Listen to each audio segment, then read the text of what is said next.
makanya dalam urusan warok ini ada beberapa tingkatan-tingkatan orang. Ada orang yang tingkatan awam, ada tingkatan orang yang khusus, ada tingkatan orang yang sangat khusus.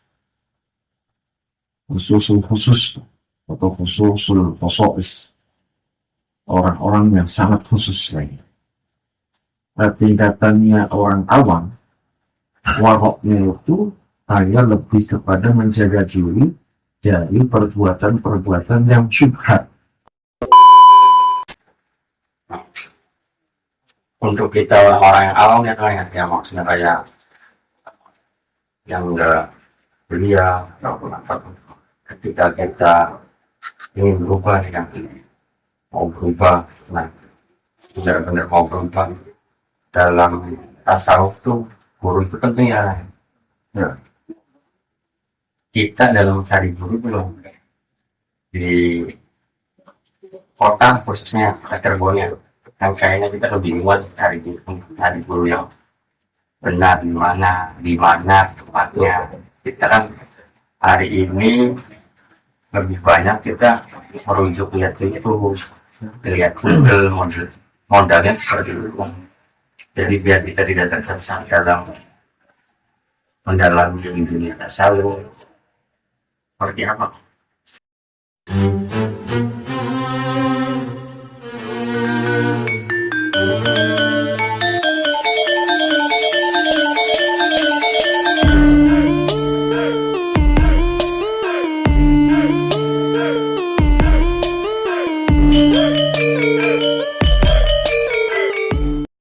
Assalamualaikum warahmatullahi wabarakatuh.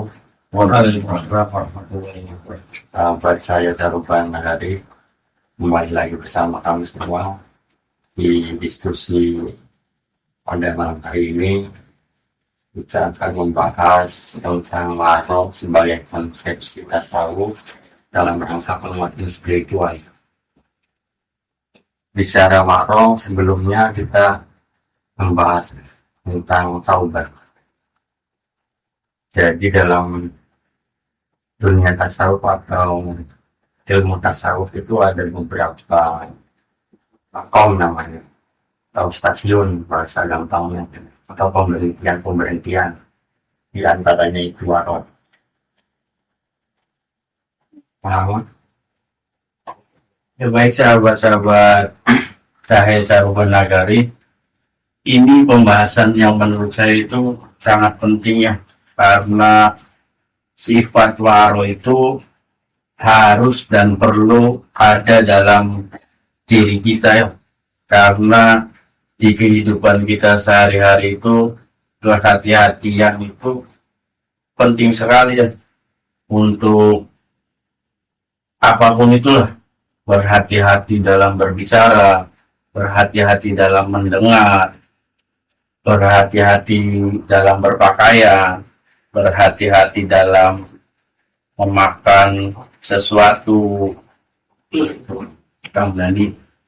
Jadi nanti akan dipaparkan tentang makro dan bagaimana konsepsi tasawufnya dan dampaknya apa dan seperti apa, bahwasanya ketika orang sudah berada di makom waro atau ada di situasi waro, nanti akan disampaikan atau dijelaskan oleh pembantu. Terima kasih. Assalamualaikum warahmatullahi wabarakatuh. Waalaikumsalam warahmatullahi wabarakatuh. Alhamdulillah wassalatu wassalamu ala Rasulillah wa ala alihi wa sahbihi wa mawalah, la haula wa la quwwata illa billah, amma ba'd. Sahabat-sahabat Daruban Nagari, alhamdulillah kita masih diberikan izin oleh Allah Subhanahu wa Ta'ala untuk melakukan satu kegiatan yang kita memohon kepada Allah agar kegiatan ini bisa memberikan manfaat buat kita semuanya untuk masyarakat banyak. Mudah-mudahan tentunya kita berharap benar ridho dan barokah dari Allah Subhanahu wa Ta'ala. Nah, tentang warok ya, kalau dalam pembahasan yang lalu itu kita sudah membahas tentang masalah taubat. Taubat sebagai pondasi. Nah, taubat itu satu stasiun awal di mana seseorang ketika pengen menjadi orang yang baik, pengen menjadi orang yang mendekat kepada Allah Subhanahu wa Ta'ala, maka harus ada pertaubatan terlebih dahulu. Dan pertaubatan ini harus selalu dijaga. Nah, ketika taubat itu sudah selalu ada, selalu muncul, kesadaran akan kembali kepada Allah, selalu sadar, maka yang perlu dilakukan oleh seseorang itu adalah warok. Warok itu gampangnya hati-hati. Atau dalam makna yang lain bisa juga artinya adalah menjaga diri dari sesuatu yang tidak diridhoi oleh Allah Subhanahu wa Ta'ala. Nah, warok ini menjadi kajian yang penting, terutama terhadap konsepsi tasawuf, karena di antara tiangnya agama itu adalah warok. Al-amlak fi dinikum al-warok. Bahwa warok itu adalah tiang penyangga agama kita mengaku. Bisa dibayangkan tiang penyangga itu fungsinya apa? Jadi kalau kita ibaratkan ada bangunan, di samping ada saka, dari dia yang disebut tiang penyangga. Nah, tiang penyangga ini memiliki fungsi sehingga agamanya itu tidak akan ambruk. Maka posisinya harus ada, posisinya harus betul-betul dijaga, jangan sampai ambruk. Kalau misalkan kita tidak memperdulikan warok ini, maka orang akan mudah tergelincir. Orang akan bisa serampangan, orang bahkan tidak perlu untuk adanya alasan ketika melakukan sesuatu. Ini bahayanya. Padahal orang itu ketika melakukan sesuatu kan harus ada alasan. Karena pertanggungjawaban itu yang nanti ditanya adalah alasannya. Mereka Anda melakukan apapun itu, maka itu akan ditanya adalah alasan. Orang yang melakukan kebaikan saja, dalam kebaikan, itu bisa jadi kebaikannya akan diterima atau tidak diterima. Tergantung daripada alasannya. Orang bisa kan melakukan ibadah yang begitu dahsyat, yang begitu luar biasa, tetapi alasannya tidak tepat. Bisa tergelincir nggak? Tergelincir. Contoh misalkan, kita ini termasuk orang yang ahli ibadah. Setiap harinya melakukan ibadah ritual yang begitu banyak sekali. Sholat sudah dilakukan, kita hajud sampai 50 kali juga, membaca Al-Quran dan sebagainya dilakukan.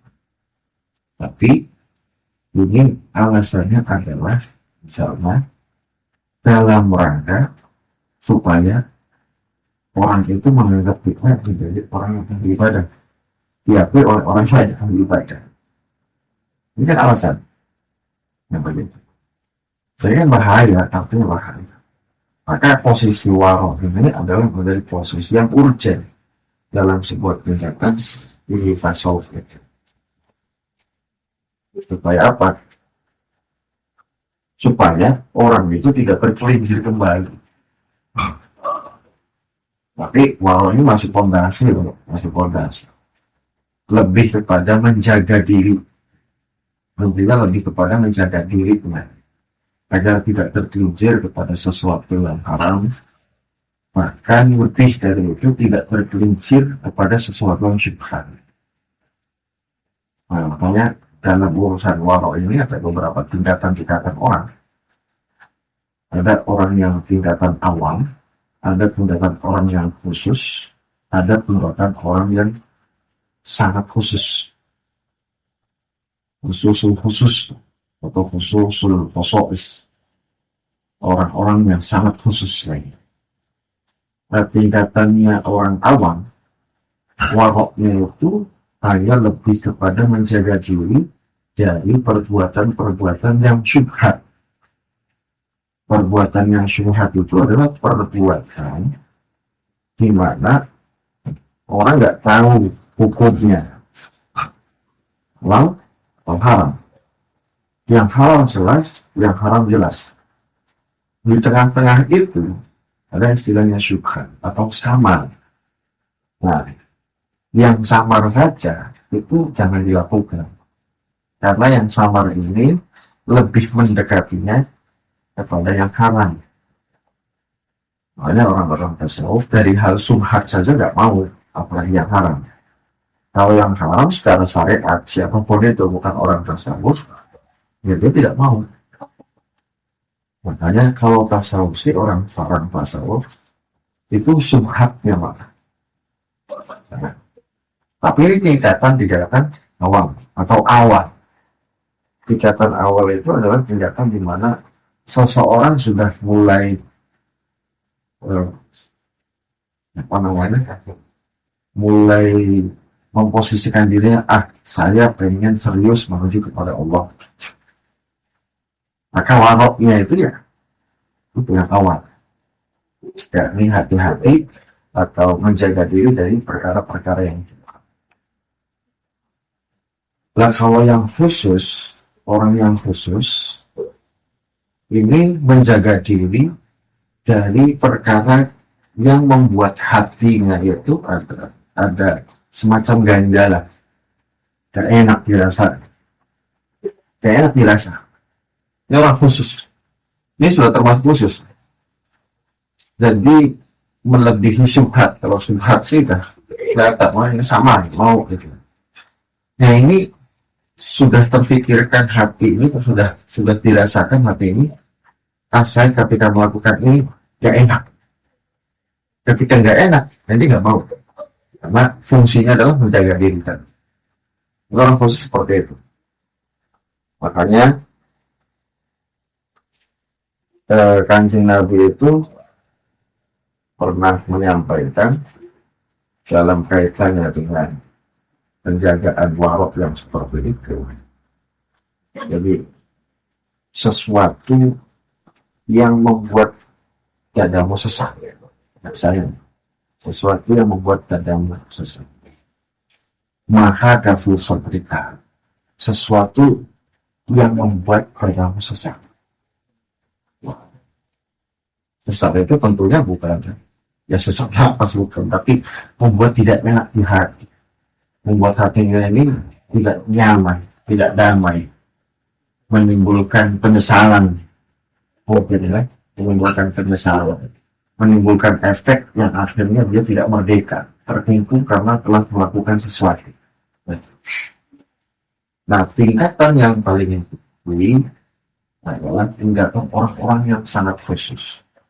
Tingkatan orang yang sangat khusus itu adalah tingkatan di mana seseorang bukan hanya berbicara syubhat, bukan hanya berbicara dadanya sesak, tapi sudah berbicara segala sesuatu yang membuat dirinya, hatinya jauh dengan Allah, dia nggak mau.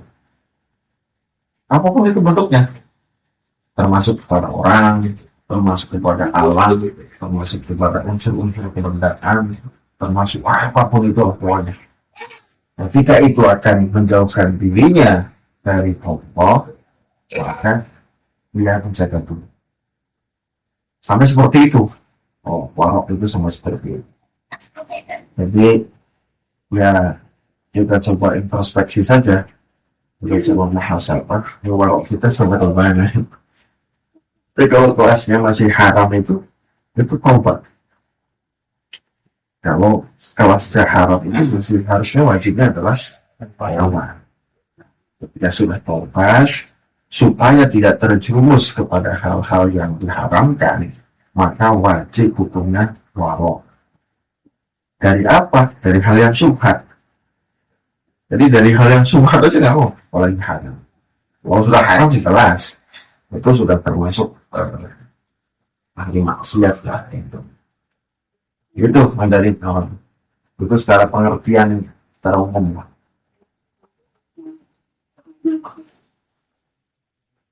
Ada pertanyaan begini kan, hari ini kan sepertinya ada kebangkitan dari dunia tasawuf lagi ya. Muncul anak-anak muda itu untuk lebih mengenal tasawuf.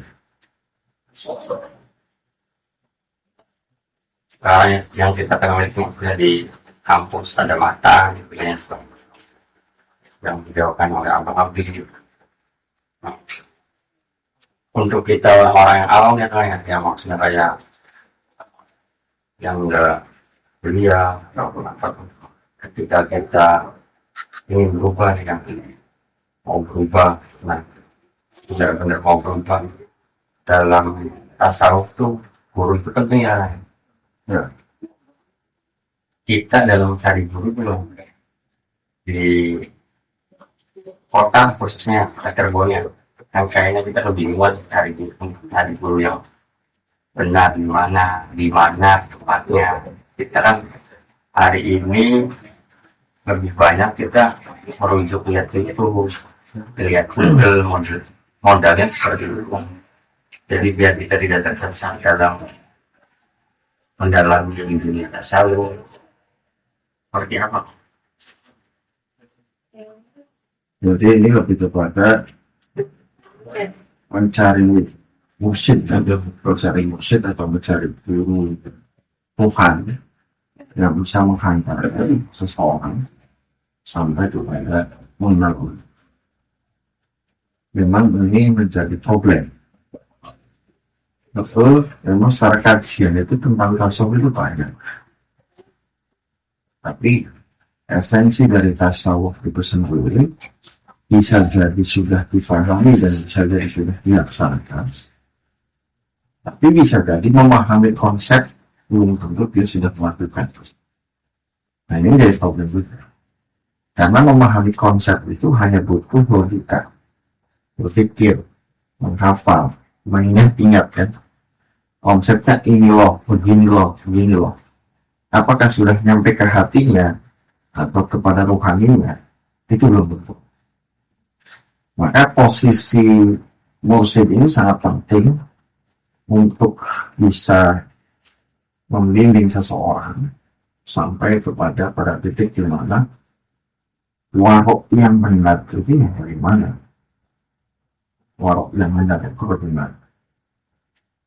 Nah, sebetulnya bukan dalam kajian warok saja dalam menentukan mursyid ini, tetapi sampai datang pada posisi di mana seseorang itu bisa betul-betul sangat dekat sekali kepada Allah, bahkan sampai mencintai Allah Subhanahu.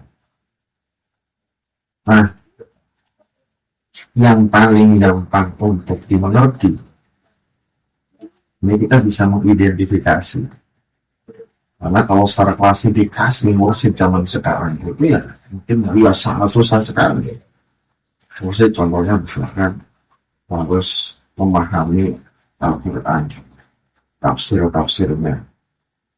Orang yang belum untuk memahami tafsir Al-Quran dengan susah. Mencari misalkan orang-orang yang menghafal atau hafal ribuan hadis, tidak susah juga. Nah, kita coba menggunakan rasa saja. Coba menggunakan rasa. Di samping nanti ketika sudah bermain rasa itu juga, ya tetap harus meminta petunjuk kepada Allah. Rasanya gimana sama mursyid ini? Makanya dalam satu konsep di dalam kitab Al-Hikam dari Syekh Ibnu Athaillah As-Sakandari itu, yang namanya gurumu itu adalah bukan orang yang mengajarkan kebaikan saja. Dan maksud kita adalah guru musik. Tetapi gurumu itu adalah orang yang bisa membangkitkanmu berlari menuju kepada Tuhan. Ya kan? Konteks tarbiyah, guru, yang mungkin Allah. Ketika menjelaskan kebaikan, dia bisa. Ketika menjelaskan akhlak, dia bisa. Dalam urusan akidah, syariat, dia bisa. Ya, orangnya semacam itu masih baik. Tetapi, dalam konotasi tasawuf, guru itu adalah orang yang ketika Anda bertemu dengannya, Anda bergetar hatinya, lalu kemudian mendorong Anda agar berlari menuju kepada Tuhan, kepada Allah. Nah, ini identifikasi rasa namanya. Kalau belum bisa menemukan itu, ya mencari mursyid. Nah, beliau yang lain yang bisa dilakukan adalah sholat. Ada sholat istikharah. Istikharah itu sholat yang minta dipilihkan. Istikharah itu artinya meminta pilihan kepada Allah. Lalu kemudian kita sholat. Makanya kadang orang memahami istikharah kita berbeda. Ada orang yang pengen menikah dua pilihannya, yang A atau yang B. Istikharah mana yang akhir. Secara syariat mungkin bisa begitu. Tapi kalau secara konsepsi tasawuf, istikharah ini menjadi hal yang urgent. Apa urgensinya? Dalam setiap menghadapi apapun, pengennya dipilihkan sama Allah. Itu sudah dipilihkan sama Allah. Pengen ini pilihan yang terbaik menurut Allah. Pengen itu, ini pilihan yang terbaik menurut Allah. Dengan apa? Sholat istikharah. Nah, maka dalam urusan mursyid pun begitu. Kalau istikharah, ya berdoa saja. Yang bahasa yang bisa dipahami oleh kita tentunya. Ya Allah, aku memohon kepadamu, berikan aku seorang guru yang bisa menunjukkan, yang bisa membimbing, yang bisa menggerakkan hatiku ini, pikiranku ini, diriku ini, jiwaku ini, rohku ini, agar bisa mengenal Allah. Sampai kepada titik yakin Anda bertemu dengan seseorang itu, ya sudah, berarti Anda ikut dengan orang itu. Walaupun ketika misalkan sudah ikut dengan orang itu, kadang-kadang problem muncul lagi. Secara kasat mata begini, oh ternyata guru saya masih banyak kurang. Oh ternyata misalkan guru saya tidak kasaf. Ternyata guru saya tidak sakti. Tidak ada urusan. Gitu. Jadi memang harus dengan guru, harus dengan guru. Sehingga betul-betul terarah. Guru itu adalah orang yang paham betul akan ruhani seseorang. Kemampuan ruhani seseorang atau kadar ruhani seseorang itu paham.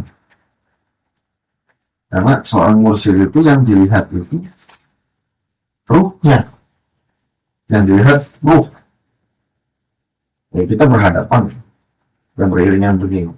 Seorang mursyid akan memandangnya itu ruhnya, ya. Kesucian ruhnya sudah sampai di mana?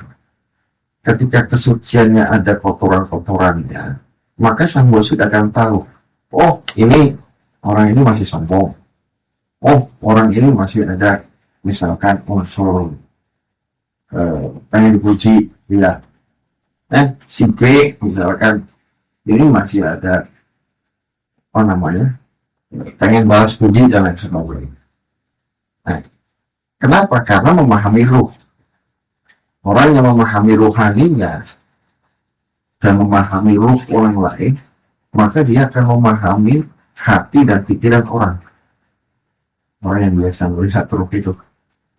Jadi tidak ngomong pun, itu tampak jelas. Seseorang itu gambarannya, orangnya bagaimana, pemikirannya bagaimana, hatinya, keruwetannya bagaimana. Jadi seorang mursyid tahu betul. Kalau bisa digambarkan, mursyid itu kayak semacam dokter. Tahu penyakitnya. Walaupun kalau mursyid sih lebih dari dokter, saya kira. Kenapa? Karena sebelum ditanya penyakitnya, dia sudah tahu dulu. Kalau dokter itu kan tahu dulu gejalanya, sakit apa, gitu kan. Saya pilek, saya batuk, saya demam. Oh, setelah dicek ternyata COVID. Nah, COVID misalkan, maka dikasih obat COVID. Jadi kalau musik nggak, baru ketemu itu sudah kelihatan. Nah, itu tuh sebetulnya bukan karena sengaja melihat, karena saking bersihnya jiwanya, karena semakin bersihnya rohnya, lalu kemudian otomatis Allah memberikan keistimewaan kepada orang itu, diberikan anugerah bisa melihat orang lain. Gitu. Di samping memang seorang mursyid itu sudah punya lisensi, izin menjadi mursyid itu ada. Artinya mursyid itu ya diangkat juga. Orang yang tidak diangkat menjadi mursyid, ya jangan berani-berani menjadi mursyid. Ada sertifikasinya tuh. Ya, sertifikasi secara formal bisa ada, bisa tidak. Karena saya juga pernah lihat yang formal juga ada ternyata. Yang formal itu mursyid yang awalnya itu memberikan penjelasan bahwa beliau itu mengangkat si B untuk menjadi mursyid. Jadi itu ada tanda tangannya, ada fakta. Walaupun kalau secara rohani tidak ada kaitan dengan itu, tapi ada ikat kubur menjadi mursyidnya. Nah itu, begitu. Baik guru memang sangat penting yang dalam kita menjalankan Harus punya guru, harus punya. ini menarik kan dari yang tadi yang Dani sampaikan, apakah orang-orang yang tadi yang Dani jelaskan itu sudah mempunyai sifat waro dalam dirinya untuk berhati-hati mencari guru itu.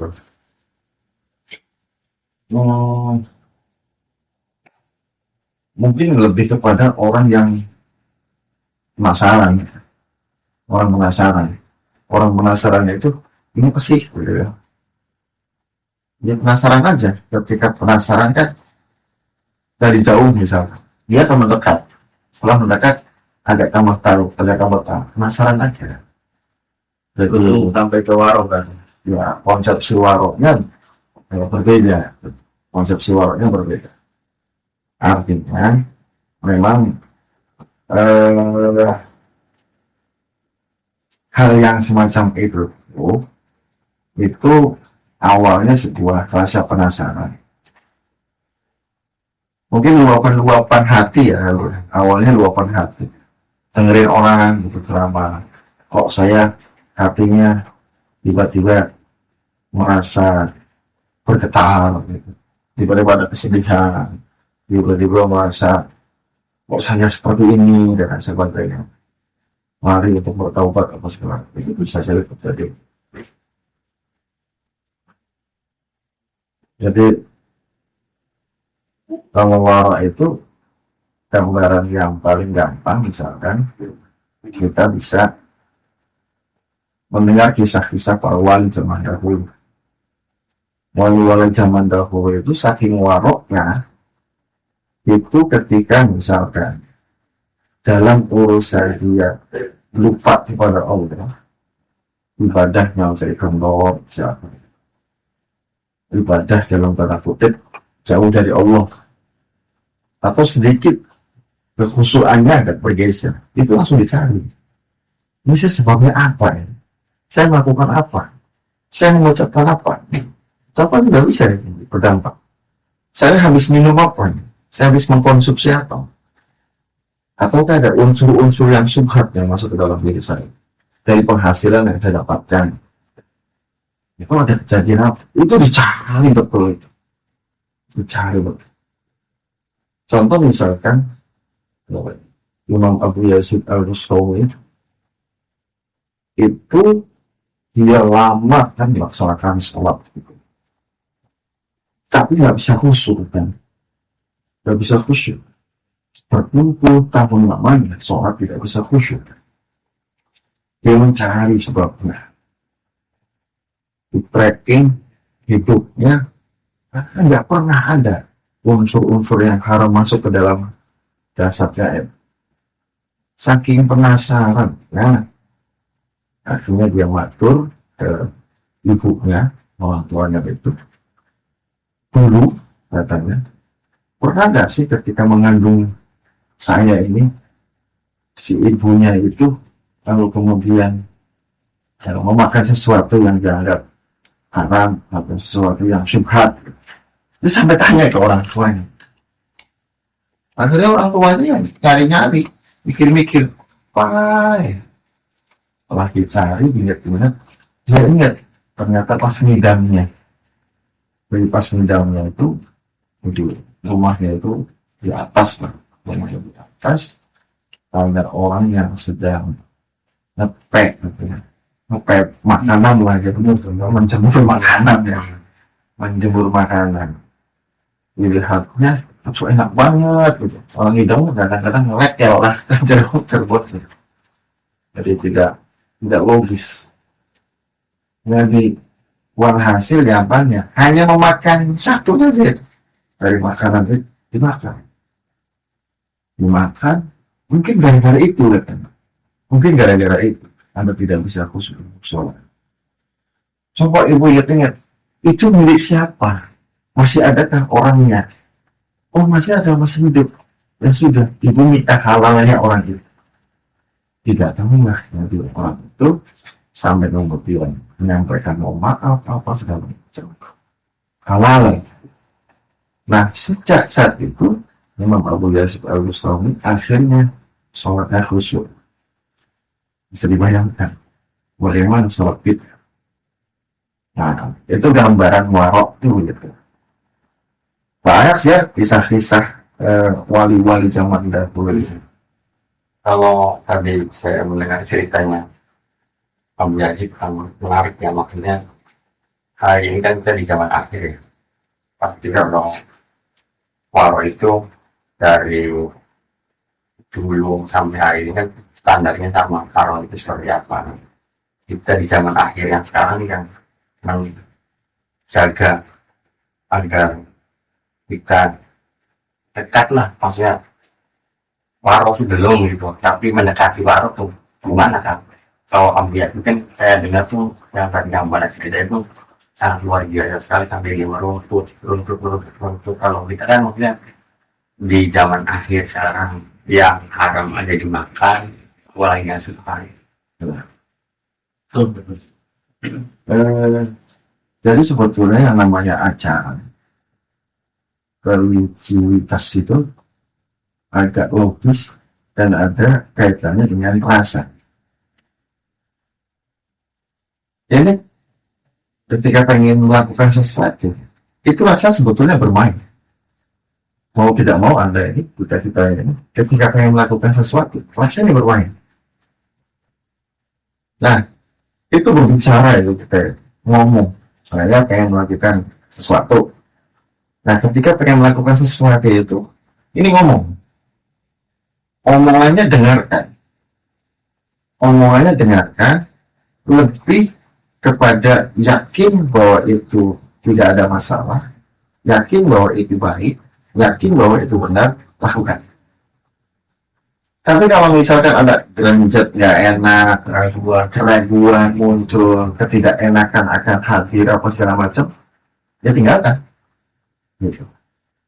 Nah, ini adalah tadi ada kaitan dengan ucapan saya yang awal itu. Maka orang itu harus mempunyai alasan yang benar ketika melakukan sesuatu. Jadi orang itu ketika melakukan sesuatu harus punya alasan dulu. Alasan itu harus diuji kebenarannya. Jangan sampai ketika sudah melakukan sesuatu dia punya alasan yang pasti. Nah, itu bisa kacau. Jadi itu hal yang paling mudah untuk bisa dilakukan. Sehingga tidak sampai terjerumus toh. Kalau secara syariat sih, kita tuh punya kewajiban sebetulnya yang seringkali dilupakan juga masyarakat. Apa itu? Kewajiban untuk mencari ilmu tentang halal, tentang haram, tentang syubhat. Itu tuh ada ilmunya. Maka memperkaya ilmu itu akan menjadikan lakukan bisa lebih memahami ini loh yang benar, ini yang tidak benar, ini yang sama. Orang sebelumnya kan harus menentukan dulu, ini apa sih? Gitu ya. Ini apa sih? Jangan-jangan menentukan aja nggak bisa. Kenapa nggak bisa? Karena dia tidak tahu ilmu. Maka kewajiban untuk mencari ilmu itu menjadi sarana yang paling tepat untuk selalu orang bisa istiqomah. Nah, makanya kewajiban untuk mencari ilmu itu ya sampai mati. Tidak ada batasnya. Sampai mati. Bayangkan. Nah kita ini kan, wah, gimana untuk urusan mencari ilmu itu? Kadang-kadang kan banyak alasan kan. Kita ada kiai, ulama masih pada hidup gitu kan, cuman mau nggak datang ke rumahnya, mau nggak datang ke pondoknya, kalau nggak bisa secara kontinu dalam arti setiap hari kita baca kitab, mempelajari kitab di kiai tersebut, yang minimal ya ada soannya, ada ngobrolnya, ada siraman rohani dari ulama kiai tersebut, gitu. Nah, hal yang seperti itu tuh lalu kita kembalikan sendiri, mau tidak? Kalau mau ya bisa, kalau tidak mau ya susah. Atau misalkan itu sudah tidak peduli, lebih parah lagi. Berarti ya betul-betul harus meyakinkan hati kita, ya saya mau lurus. Ya.